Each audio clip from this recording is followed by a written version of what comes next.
Muy buenos días a todos, bienvenidos. Estamos haciendo el House View local con Martín Polo, con Juanjo Vázquez de este mes de agosto, post paso, con un resultado bastante sorpresivo de las PASO y movimientos bastante fuertes en el mercado. Así que nada, hola, ¿cómo andan muchachos? Estamos activos hoy, ¿no? Muy. Sí. Hola Nico, hola Juanjo, bueno, bienvenidos a todos. Sí, tenemos otro desafío, ¿no? De explicar, atravesar esta incertidumbre que parece que nos va a acompañar sobre todo por mucho tiempo más. Bueno, buen día a todos y arranquemos con la charla, así no nos demoramos. Bueno, Nico, si te Bueno. parece, arranco como hacemos siempre, un poco poner el marco conceptual a lo último que estuvimos viendo en el último mes, que parece que hace años que nos vimos y sin embargo, bueno, fue apenas hace 4 semanas, así que bueno, vamos a hacer un raconto de qué es lo que nos pasó y qué es lo que estamos viendo, al menos hasta octubre. Creemos que el escenario se concentra ahí. Después, a partir de octubre en adelante o noviembre en adelante, ya va a haber mucha tela para cortar, así que prefiero que nos concentremos ahí. Así que voy a compartirles la presentación. Recordarles que, bueno, esto, como siempre, después lo van a tener en la página de perspectivas. Así que, bueno, voy arrancando. Nico, como siempre, cualquier interrupción, cualquier comentario, bienvenido. Lo mismo al resto. Así que, bueno, estamos acá para responder. Así que bueno, arrancando un poquito, trato de hacerlo lo más rápido posible en cuanto a una economía que atravesamos llegamos a las pasos con la economía bastante frágil. Esto lo hemos venido comentando a lo largo de todo el último año y medio, y en estos últimos meses lo que tuvimos un shock adicional a esa fragilidad, que fue la sequía, una sequía que la verdad fue una de las peores de la historia. Digamos, ya los números finales marcan que apenas se cosecharon 20 millones de toneladas. La verdad fue una tragedia realmente eso, pero de todas maneras esto impactó en las cuentas públicas, obviamente a partir de la menor recaudación por retenciones y un gasto que de a poco iba tomando un poquito de más envión, sumado a la mayor carga de intereses. Por eso acá vemos este fuerte incremento en el déficit fiscal, digamos, total del sector público nacional, en un año en el cual Argentina debía ajustar las cuentas públicas, así lo marcaba el acuerdo con el fondo. Y por otro lado, obviamente en un contexto en el cual el sector primario, las exportaciones agrícolas forman parte de prácticamente un tercio de las exportaciones totales, obviamente esto generó una reversión en el saldo de la cuenta del balance comercial, que era el gran activo que tenía este plan económico, que sobraban dólares comerciales. Bueno, ahora ya eso no lo tienen. Tuvimos en los primeros 7 meses pasamos de un superávit de 2.500 millones el año pasado a uno de casi 5.000 en lo que va del año. La verdad, eso en términos de balance cambiario es muy fuerte. Por otro lado, también teníamos la otra enfermedad que viene arrastrando la economía, que es un banco central totalmente presionado, con reservas prácticamente inestables y pasivos monetarios que siguen creciendo en base no solo a la emisión monetaria para financiar al Tesoro por las diferentes vías, sino también por el incremento en la tasa de interés, que eso genera que los pasivos remunerados sigan aumentando. Como ustedes pueden ver ahí, esta línea gris, que sería ese tipo de cambio de convertibilidad, bueno, fíjense cómo en apenas 7 meses se duplicó. Y esto también lo pongo a colación porque también dentro de estas soluciones que en la agenda que viene, bueno, aparece la dolarización y demás.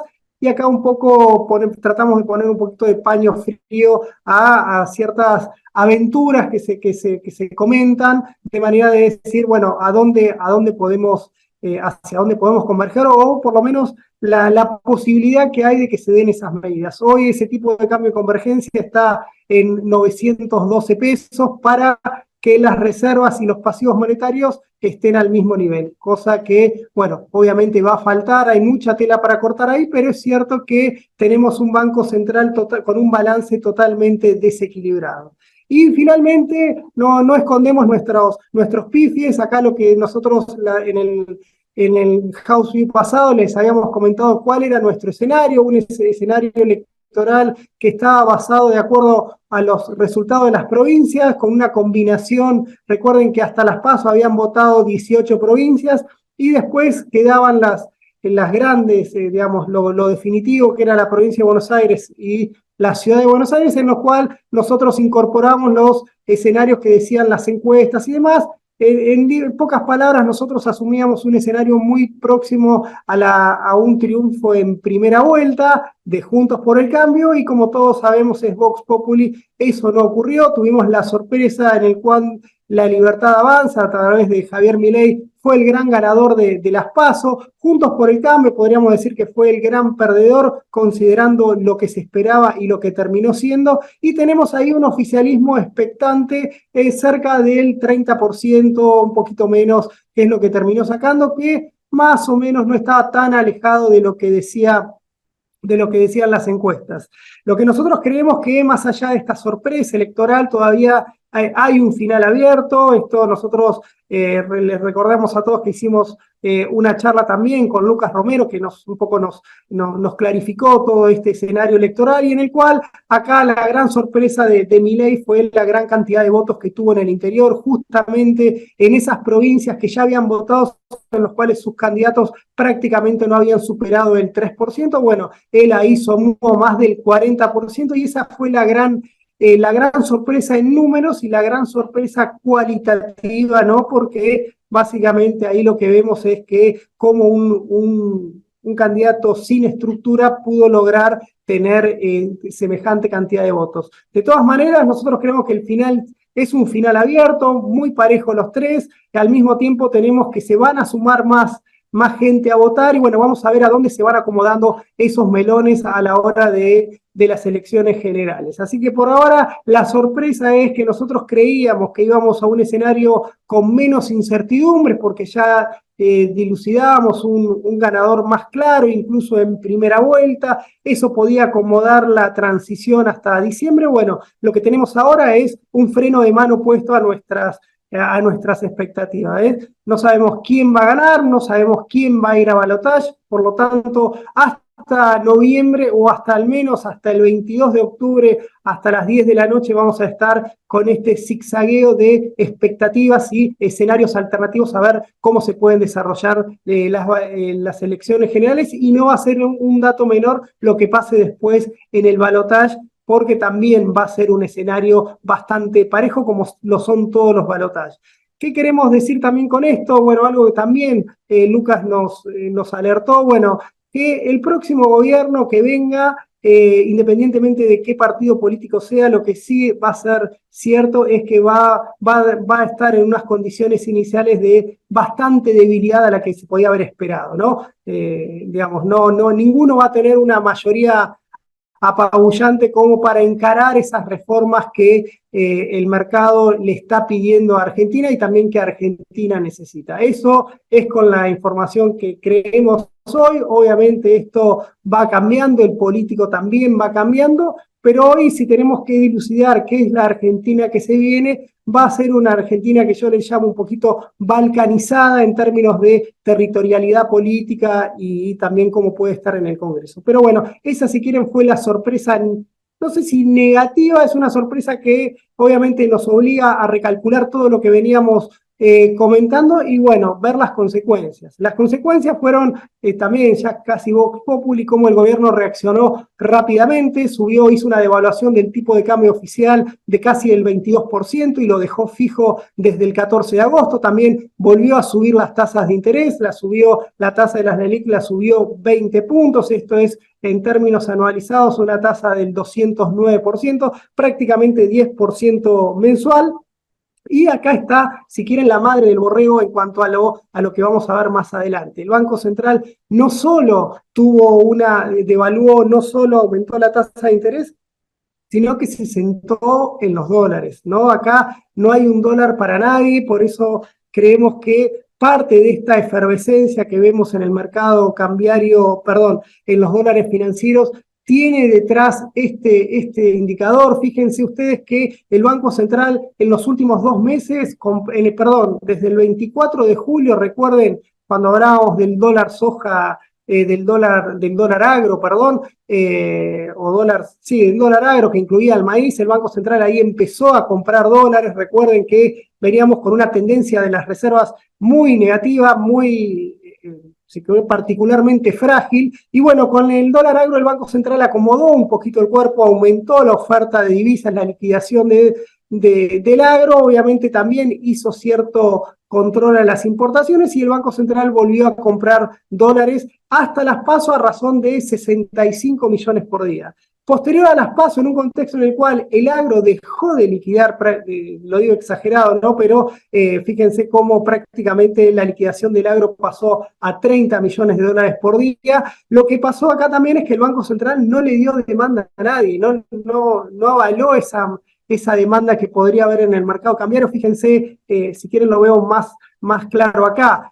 Cada vez que siempre tenemos un sector que es oferente neto de divisas, que en este caso obviamente es el agro, y con esas divisas lo que hace el Banco Central las va administrando al resto de los sectores. Bueno, lo que estamos viendo, lo que estaría pasando en agosto es que el resto de los sectores prácticamente no demandó divisas, o de dicho de otra manera, no le dieron las divisas que estarían pidiendo. Y por eso creemos que ahí está parte de esta fuerte presión que está teniendo en los últimos días el contado con liquidación y los dólares financieros en general. Esto para nosotros es un aspecto clave. Nunca había pasado que esta línea negra esté prácticamente positiva. Si lo vemos en las últimas 2 semanas, es lo que mostramos acá. Fíjense, digamos, el Banco Central está comprando más dólares de los que está ofreciendo el agro. La verdad, eso es algo bastante inédito y bastante particular y que creemos que también no es tan sostenible como para continuar de acá hasta octubre con ese escenario. Por otro lado, también tenemos la otra reacción, ¿no? El Banco Central compró dólares, obviamente también hizo esa prueba de amor con el fondo, subiendo la tasa de interés y aumentando el tipo de cambio oficial. Acomodó un poquito el cuerpo en base en las reservas internacionales. Fíjense, recuperó 5.000 millones de dólares. Una parte es por las compras en el MULC, otra parte es por lo que le sobra con el Fondo Monetario, que la mala noticia es que eso se va a volver a caer en los próximos 2 meses cuando tenga que pagar, pero con lo que tenemos acá también es que el Banco Central también, es decir, lo que compra en el mercado también lo gasta interviniendo para contener la brecha con el MEP, sobre todo. Fíjense ahí que perdió 360 millones, un cálculo propio, ¿no? Desde el 11 de agosto, y si tomamos lo que va del año, el Banco Central ya se gastó más o menos 2.000 millones de dólares para contener la brecha cambiaria sin mucho éxito, como ustedes saben. Y acá un poco lo vemos también cuál es la otra consecuencia, ¿no? Esto es un índice de alta frecuencia. No coincide exactamente con lo que es el índice de precios en general, pero sí es un indicador cualitativo que vale la pena seguir, y en términos generales, y esto lo puede percibir cualquiera, tuvimos una fuerte aceleración en los precios. La inflación se aceleró en la segunda y tercera semana de agosto. Prácticamente los que entienden y siguen estos índices en detalles, como que hubo un pass-through directo de la devaluación a precios prácticamente instantáneo. Por eso vemos que la consecuencia de esta sorpresa electoral y esta intervención o esta respuesta del gobierno lo que nos deja también es un nivel de inflación más alto. Nosotros estamos estimando en agosto y septiembre una inflación de 2 dígitos, arriba más o menos entre el 11 y 12%, pero si ustedes nos preguntan si puede ser 15, también puede ser 15, digamos, en esta efervescencia de precios, digamos, puede dar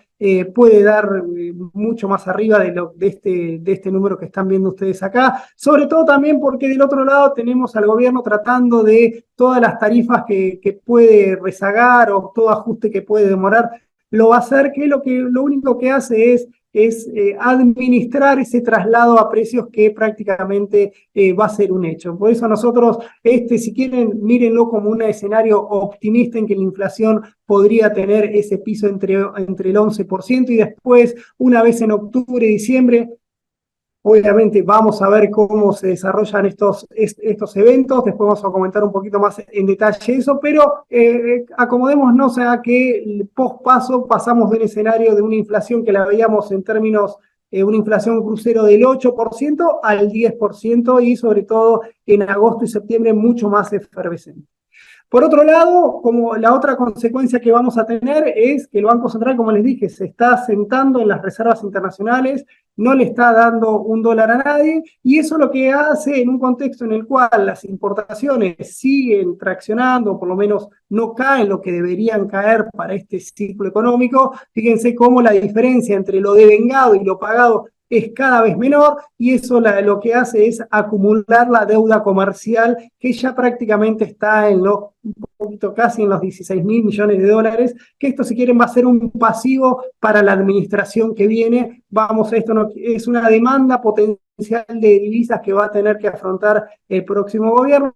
Vamos a ver ahí cómo se las ingenian, porque obviamente no va a haber esa cantidad de dólares para pagarlas al contado, obviamente. Y por otro lado, vamos a tener una profundización de la recesión, una recesión que ya había arrancado en el segundo trimestre. Básicamente ahí es donde más pega la sequía, porque es donde más ponderación tiene el agro, pero de acuerdo a los últimos indicadores estamos viendo que la recesión en lo que queda del año, la actividad en términos interanuales va a estar cayendo en torno al 5,5%. También esto véanlo como algo relativamente optimista, porque los datos que tuvimos de alta frecuencia de julio a agosto, y cuando empiecen a caer septiembre, creemos que va a ser un poquito más duro. Nosotros siempre un poco les venía comentando que a mí me parecía que la actividad la estaba sacando barata en cuanto a la dinámica. Es una economía con esta restricción externa que tenía, debía tener un poquito más de recesión para que se acomoden un poquito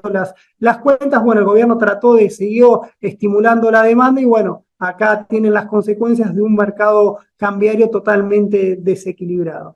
Y finalmente vemos las consecuencias, cómo nos queda en algunos activos financieros. No me voy a extender mucho porque seguramente Juanjo lo va a comentar mucho mejor y con más detalle, pero acá lo que vemos es cómo el gobierno, bueno, tuvo esa devaluación oficial de casi el 22%, todos los dólares, si quieren, los financieros con intervención del gobierno subieron un poquito más, es decir, no alcanzó para reducir la brecha. Incluso los tipos de cambio financiero más libres, como lo tenemos medidos con los ADR, subió casi un 35%. Cuando vamos a los pesos tenemos que fíjense cómo volvió la demanda por instrumentos ajustables por tipo de cambio. Los dólar link fueron los más, y los duales tuvieron un muy buen desempeño en las últimas semanas. Obviamente también los bonos SER, porque estamos en un nuevo esquema inflacionario con un nuevo piso de inflación, y también quizás la paradoja, ¿no? También, no sé si llamarle paradoja, pero algo que evidentemente el mercado licuó bastante rápido, fue que los bonos en dólares y el Merval siguieron en alza. Si lo vemos en dólares, subieron casi un 5%. Bueno, acá esto después lo pueden ver cómo comprimieron las tasas de interés de los bonos o la TIR de los bonos ajustables por tipo de cambio, y también los bonos SER, pero quería ir un poquito más a detallar un poquito cómo pasó la brecha. Fíjense cómo la devaluación no sanó, digamos. Esto es un punto importante porque nos cambia un poquito lo que uno podía esperar, ¿no? Con un salto en el tipo de cambio oficial que acorte la distancia con los dólares financieros, duró un suspiro, ¿no? Fíjense que cuando subió el tipo de cambio el Banco Central, la brecha se redujo casi 10 puntos, y esto es incluso el intervenido, y fíjense que ahora ya estamos en un nivel de brecha mucho más alto, un poquito más alto al que estábamos previo a las PASO, y si quieren también casi 10 puntos por encima a lo que tuvimos a lo largo del año. Por otro lado, el dólar más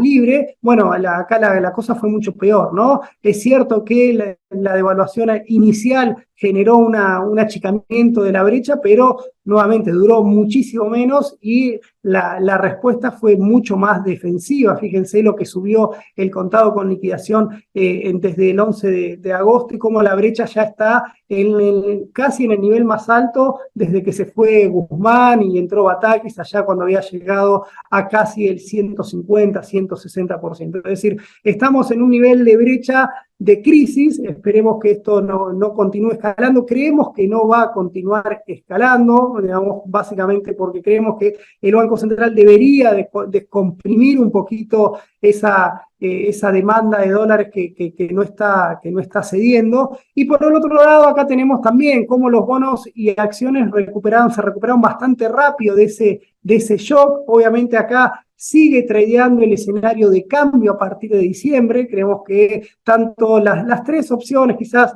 más el que la tiene más complicado a la hora de convencer un cambio, pero tanto Milei como el caso de Patricia Bullrich ponen en la agenda una Argentina mucho más sana en términos de macroeconómicos, y el Merval, digamos, acusó recibo, nos parece que acusó recibo de eso, también un contexto internacional, bueno, en el último día, ¿no? Un poquito mejor para las acciones, pero esto es como que es bastante genuino esta suba que tuvo el Merval, ya está prácticamente en los niveles más altos del año, y también si lo vemos por el riesgo país, está en un nivel digamos, de terapia intensiva, pero un poco se acomodó al nivel que tenía previo a las elecciones. Acá lo pueden ver en lo que va del año, como el GD30 que tomé y el Merval se empataron, un 30% es lo que subieron en dólares, 35% lo que subieron los dos, bueno, perdón, un 40% lo que subieron ambos indicadores. Esto es algo bueno para las carteras, tanto el que invirtió en acciones como el que invirtió en bonos soberanos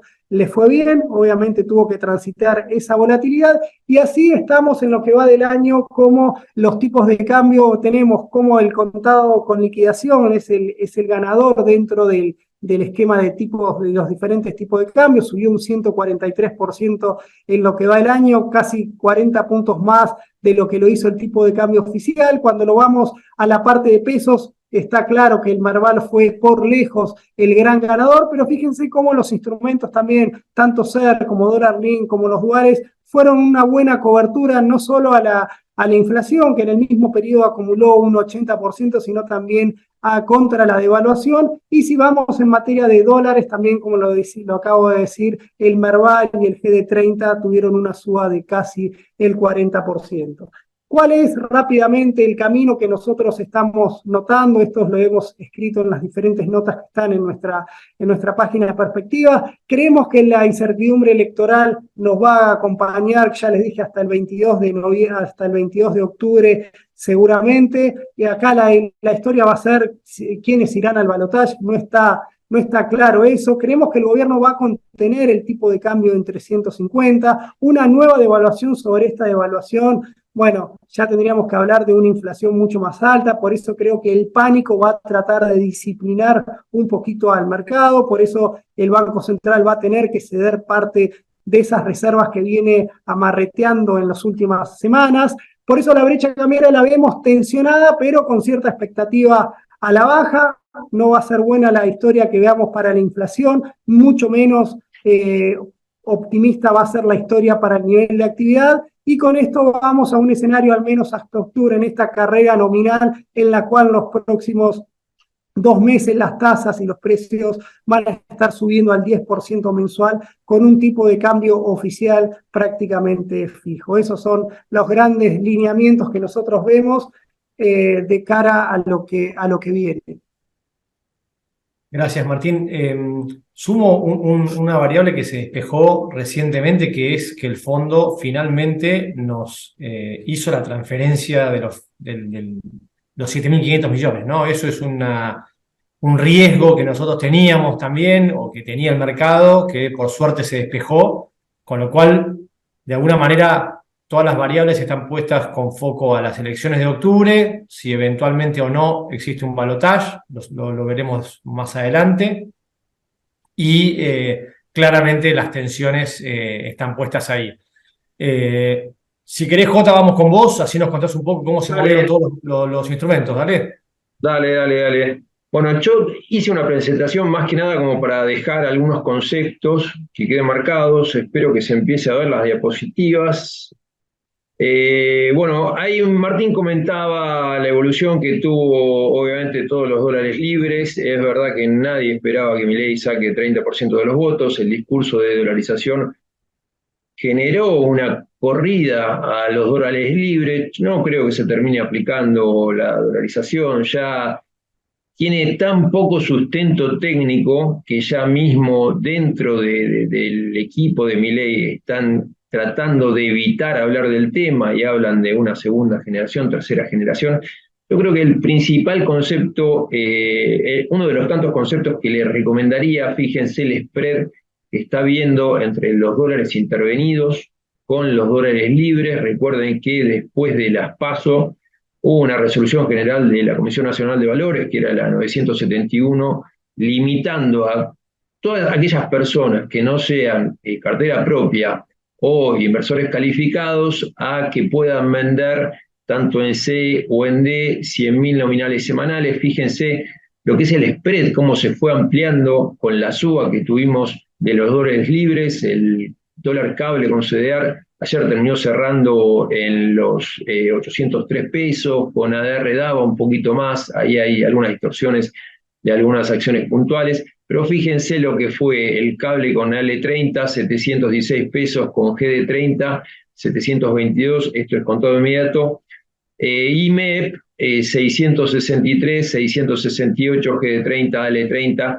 Lo primero para notar es que todos aquellos que no sean cartera propia o inversores calificados aprovechen este spread que está dando. Fíjense lo que es el spread de MEP entre el GD30, que es el que mejor da en contado inmediato, 664 pesos, contra el MEP de la S31.3, que es la LED de octubre, 752 pesos. El primer concepto es aprovechar ese diferencial de 13% que hay. La verdad que hay que mandar los dólares al banco cuando liquiden, pero bueno, es bueno ante la incertidumbre electoral que hay, dejar algunas fichas fuera del tablero y aprovechar el subsidio que está dando el Banco Central, como lo podemos ver en la gráfica.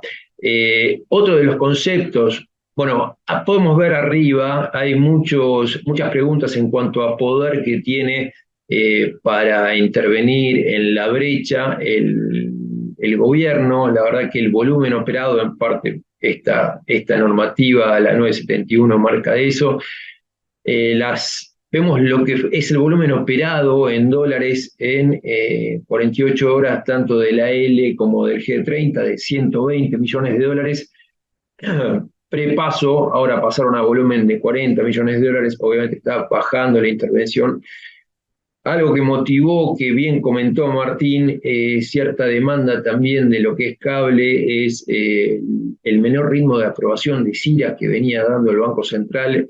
Prepaso había un ritmo de 65% de rechazos, me decía gente de mesa de dinero de bancos grandes.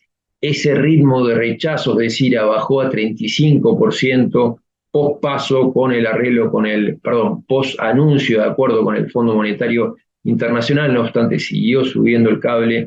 La realidad es que con brechas tan altas, ahora vamos a ver cómo está el dólar, pero me cuesta recomendar hard dólar. Es verdad que este spread que le decía del 13% de MEP, me parece que es como para aprovechar.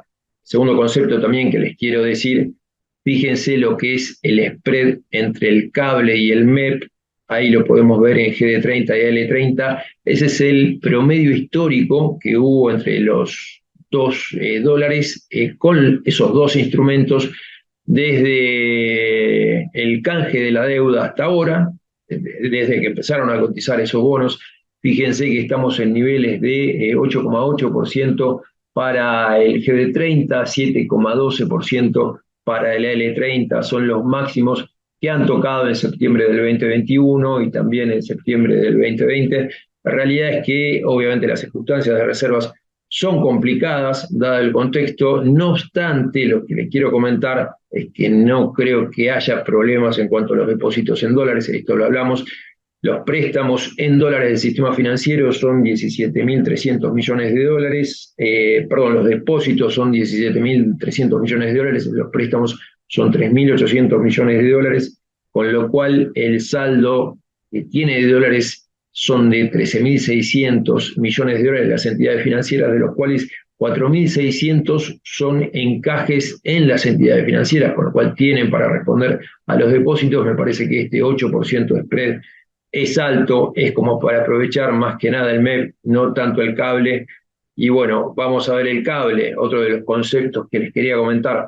la realidad es que está valiendo en niveles por tipo de cambio real multilateral similares a los comienzos de épocas de hiperinflación, donde había default soberano, donde los déficits superaban en 2 dígitos en términos de PBI, que se recurría a financiamiento monetario para llegar a eso. La verdad que no estamos en un contexto que justifique para mí determinados niveles. Obviamente hay temor, hay cierta demanda que no llega a ser abastecida por la intervención del Banco Central. Es verdad que con los dos principales jugadores hablando de una convergencia cambiaria lo antes posible, me parece que eso va a terminar pesando en algún momento en esta brecha cambiaria que está en niveles de 130%.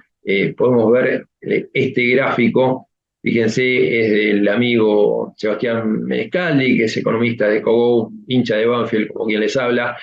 Fíjense, a precios de dólar hoy, superó estos niveles de 807 que veníamos marcando con ADR solamente en momentos de hiper, en los 80 y en los 70, donde se ha visto valores de 1.845 pesos por dólar a valor de hoy en la hiper del 89, bueno, en el 82 fueron 1.546 pesos.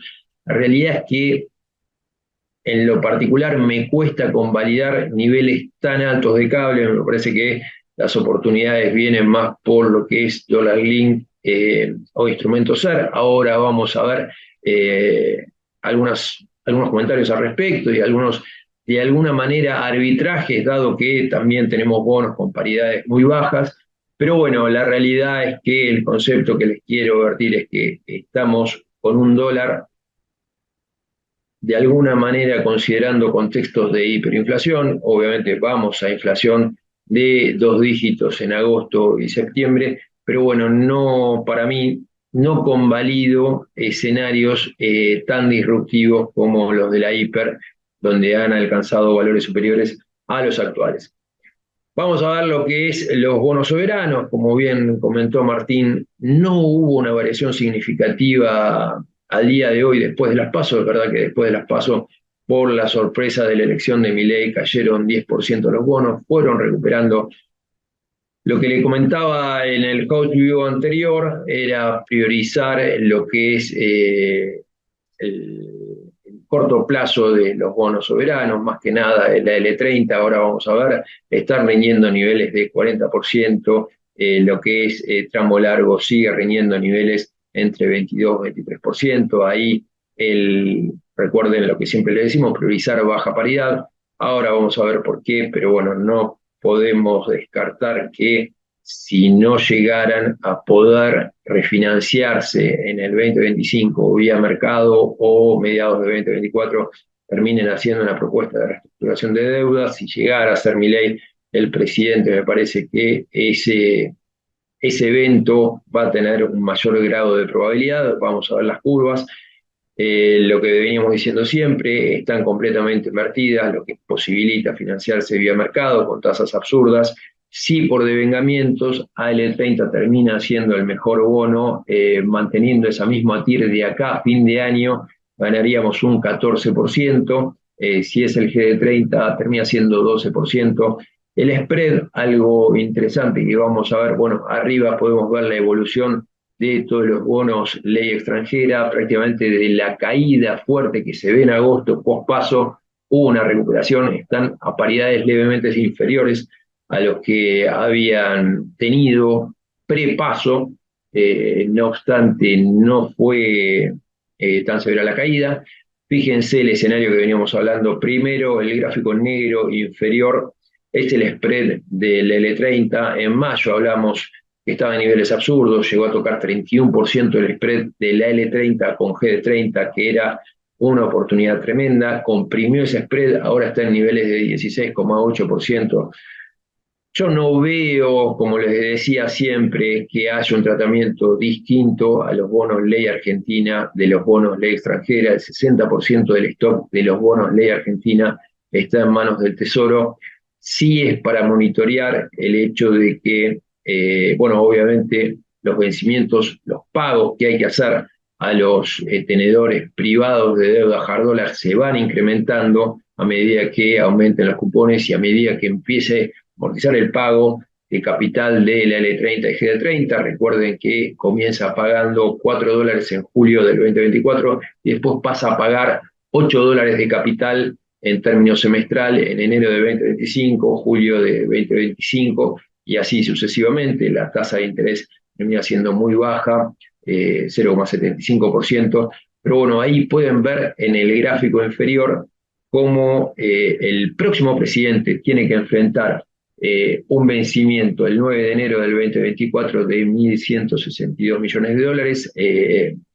La Spina comentaba que tenían en mente poner de alguna manera en garantía el oro que está en Basilea como para conseguir los fondos y pagar ese vencimiento. Empiezan a incrementarse en junio del 2024 a $2.100 millones y ya para el 2025 los vencimientos pasan a ser de $3.548 millones semestrales.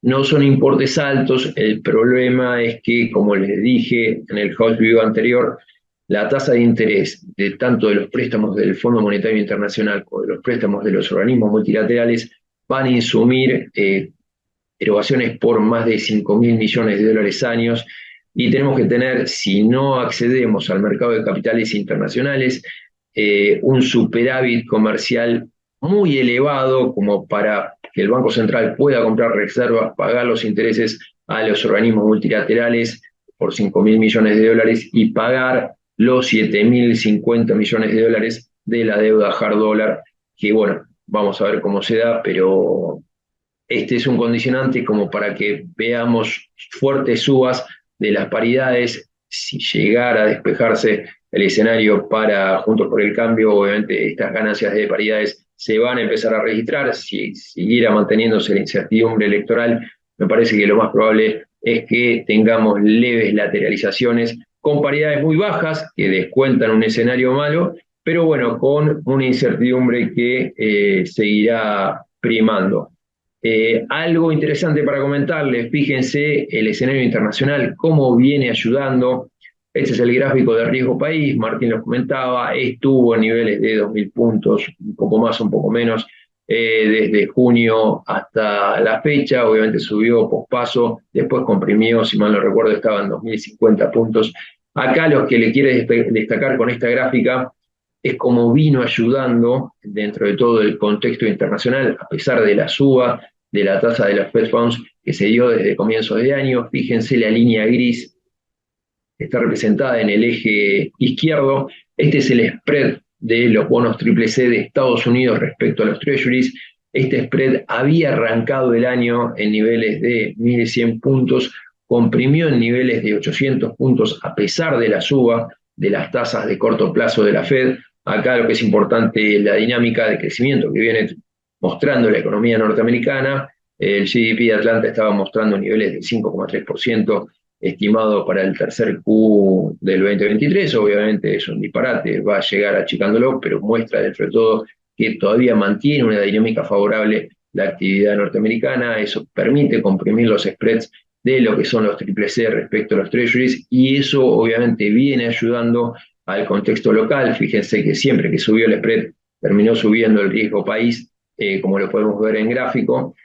Así que bueno, yo no creo que pueda pretender una compresión adicional de los spreads de los CCC respecto a los Treasuries, pero con lo cual va a quedar sujeto el riesgo país a las vicisitudes locales, y en las vicisitudes locales, obviamente, mientras más probable se despeje el escenario electoral, más chances hay que veamos riesgo país inferior. Si no, seguramente vamos a seguir lateralizando.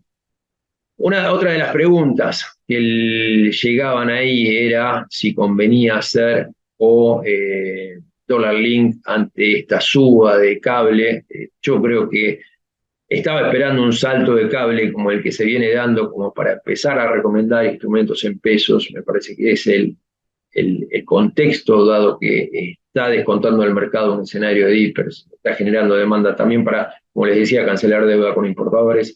No obstante, si nos retrotraemos a estos días y pensamos un poquito más largo plazo, me parece que están dando oportunidades. Obviamente, los dólar link, escenario de compresión, son muy favorables, tienen una contra que el gobierno va a mantener hasta las elecciones, seguramente el tipo de cambio nominal quieto en 350 pesos, ha dado una oportunidad tremenda pospaso con el desarme de posiciones de los fondos comunes de inversión dólar link, llegaron a registrar los duales rendimientos de 2 dígitos, el TB24 llegó a valer 32.500 pesos, ahora está en 39.440 pesos. Me parece que es una oportunidad, compite con el dual de febrero, que está prácticamente al mismo precio, 112 pesos, perdón, 112 dólares por nominales. Vamos a ver escenarios, como les decía, una simulación de a cuánto se tiene que ir la paridad del L30 para que me replique la ganancia que voy a tener con el TB24, o sea, con el Dual 2024, suponiendo flujo cero o suponiendo flujo del 30% cuando venza el bono, que sería el 30 de abril del 2024. Ahí lo podemos ver. Si suponemos brecha cero, que la verdad que es un escenario desafiante, hoy el bono, tomando unidad de cuenta el dólar cable, el TB24 está valiendo prácticamente 50 dólares, 49,55. El cupón es muy bajo, ahí lo podemos ver. La ganancia con brecha cero en el momento del pago del capital sería 102 dólares, con lo cual sería una ganancia de 102%. El L30, que hoy cerró con precio internacional del 29,9 dólares, acá terminó cerrando un poquito más por la intervención del Banco Central, tendría que irse a un precio objetivo de 59 dólares con 70 y rendir a ese momento 19,2%, para que llegue a ese precio de 59,7 dólares. Me parece más probable que tengamos una brecha cera y obtengamos una ganancia del 100% con el TB24, que el AL30 llegue a rendir 19% al 30 de abril del 2024. Si lo vemos con brecha 30%, ahí ese escenario es más probable, ahí la ganancia del TB24 sería de 55,8% y el bono de 30 dólares se tendría que ir a 46 dólares, con lo cual la TNA en ese momento sería de 30,74%, hoy estaba rindiendo 42%, como les decía. Perdón, sí, TANEA de 40,6%, TIR 44,7%, con lo cual este escenario me da a entender que TB24 es una oportunidad si pienso que la brecha se va a achicar a futuro, y me parece interesante. Después, instrumentos SER. Ayer estuvieron subiendo fuerte, hubo cierta compresión en los precios de los duales, porque venían también subiendo fuerte. Fíjense, está todo lo que es vencimiento corto rindiendo negativo por la expectativa de que la inflación se va a acelerar, esto lo venía comentando Martín. No obstante, tengan en cuenta que hasta el 15 de septiembre el SER devenga la tasa del 6,3% de inflación de julio, después va a estar la inflación de agosto, que seguramente va a estar en niveles del 11-12%, y así en consecuencia. Con lo cual, corto plazo, otro de los conceptos que les quería advertir, conviene leer instrumentos muy corto plazo. En ese caso puntual, la X23N3 estaba dando TNA con inflación proyectada de 124% anual, contra instrumentos de tasa fija, sea el EDS 31.3 o el TO23, estaba dando ayer TNA de 109%. Instrumentos SER, yo creo que lo dejaría para el post-shock electoral. Acá vemos la simulación de tanto un dual como un SER de prácticamente misma fecha de vencimiento. Recuerden, el T24 vence el 30 de abril del 2024. El T3X4 está venciendo el 14 de abril del 2024. El spread al que cerró ayer, fíjense, el T3X4 rinde TIR de menos 4,56, el TB24 rinde TIR de menos 16,57. El spread son 1.200 puntos, que es prácticamente lo mismo que el promedio de los últimos 6 meses, que estuvo a niveles de 1.373. Yo priorizaría dólar link al shock evaluatorio o pre-shock evaluatorio y después SER, como les comentaba, pero son dos buenas opciones, teniendo en cuenta que por lo menos en el corto plazo vas a tener devengamiento con el SER y no tanto con el dólar link, en tanto en cuanto el gobierno mantenga el tipo de cambio quieto. Voy a ir más rápido, así corto en 5 minutos. Subsoberanos. Acá tenemos precios y rendimientos. La verdad que no cambió mucho a lo que veníamos teniendo de precios pre-paso.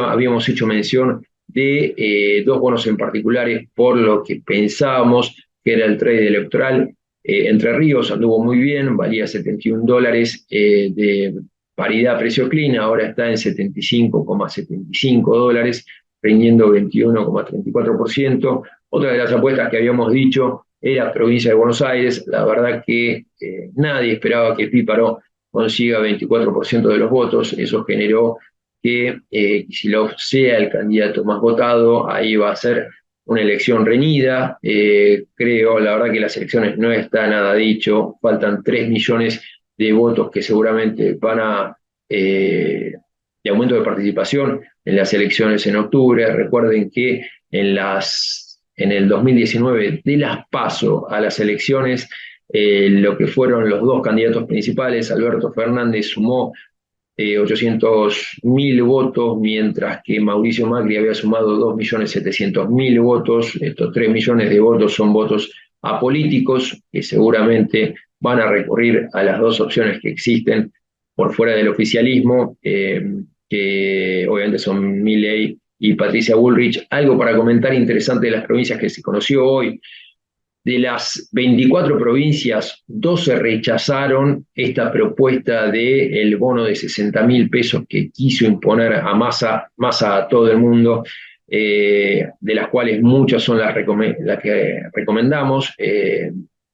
12 de estos distritos son Salta, Neuquén, Córdoba, Santa Fe, Misiones, Cava, Entre Ríos, Jujuy, adhirió Mendoza, que bueno, venía teniendo ajustes en términos reales de los salarios bastante fuertes en los años anteriores, y adhirieron ya La Rioja y Santiago del Estero, provincia de Buenos Aires, y si los quiere trasladar ese aumento a los municipios, ahí está negociando. Fíjense, las paridades no varió mucho, terminaron cayendo, eran los bonos más que nada que de distritos más condicionados al accionar del Estado Nacional, que dependen más de los ingresos del Estado Nacional. Ahí provincia de Buenos Aires se ve en gris, estaba en niveles de $39, está en $38,2, va a pagar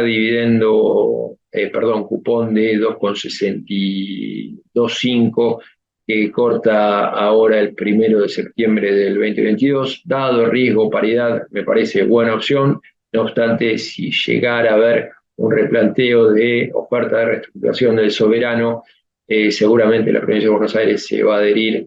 No es que tenga problemas en los vencimientos, tiene que enfrentar vencimientos de casi $700 millones, pero bueno, siempre lo hizo cuando el soberano lo hizo. Vamos rápido a acciones, así termino. Bueno, fíjense lo que venimos comentando. La verdad que el impacto de la devaluación y de las PASO generó un fuerte impacto en los términos nominales, pero no tanto así en activos de renta fija y renta variable. Renta variable ya están descontando próximo mandato. No obstante, dado las circunstancias y la incertidumbre electoral, me parece que están caras. Fíjense lo que varió pre-paso a hoy. No cambió mucho. El Merval estaba en $870, ahora está en 853. Algo lo comentó Martín, la brecha de 100 pasó a 130. Eso sí fue lo más significativo. Y bueno, obviamente con la devaluación, la inflación va a saltar del 6,3 de julio al 11%. Riesgo país prácticamente no varió, estaba en 1.991 puntos y ahora está en 2.052. Si vemos la regresión del riesgo país Merval, el Merval tendría que estar en niveles de $440, con lo cual está evaluando un cambio de mandato. Vamos a ver, la realidad me sorprendió la firmeza que viene teniendo las acciones con el salto que hubo del dólar cable. Ahí lo pueden ver, el términos reales, el dólar cable en eje invertido en la derecha. Fíjense lo que fue de niveles de 200 puntos, está en niveles de 260, no obstante, las acciones en dólares subieron, eso la verdad que no me lo esperaba para nada. Sí recuperaron también lo que es renta fija, pero bueno, desde paridades de $30, con lo cual era muy factible. Y la realidad me parece que ante estos ratios que estamos teniendo, fíjense, esto es la columna vertebral del Merval, son ratios muy desafiantes teniendo en cuenta el escenario electoral y la futura devaluación que va a ser el próximo gobierno ya en diciembre del 2024.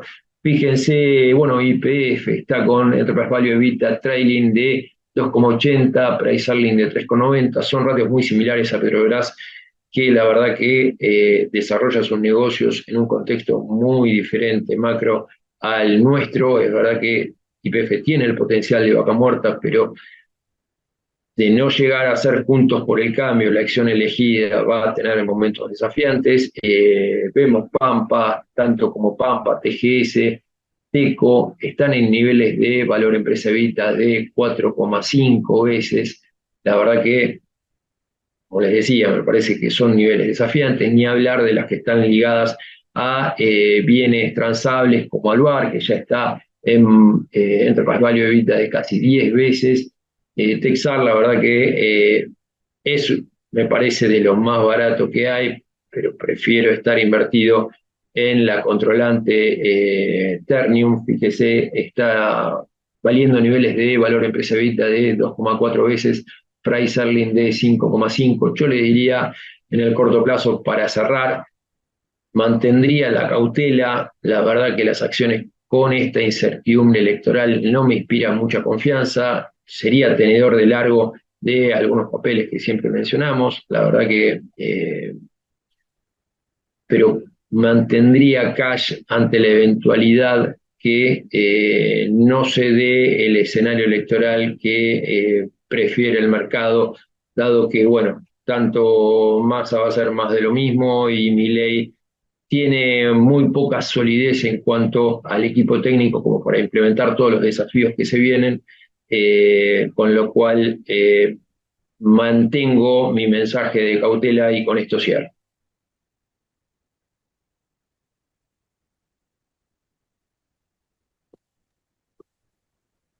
Bueno, muchas gracias, Jota, muy bueno.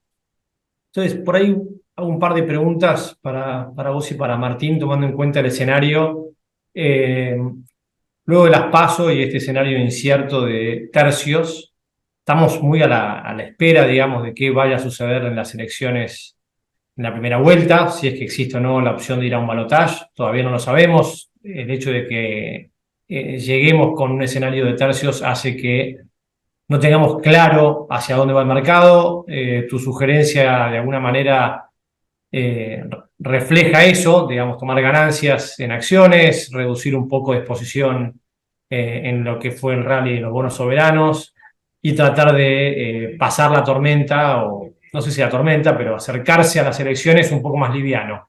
Respecto a la parte de pesos, seguimos viendo valor en SERP, principalmente por la suba o el fogonazo inflacionario que generó la devaluación del 20% del gobierno, y creemos que también hay valor en los dollar link al año que viene, tomando en cuenta que la capitalización de la devaluación del próximo gobierno, o de un ajuste cambiario o una brecha más baja, no necesariamente tenga que ser cero, pero una brecha más baja, generan una oportunidad más atractiva que los SERP.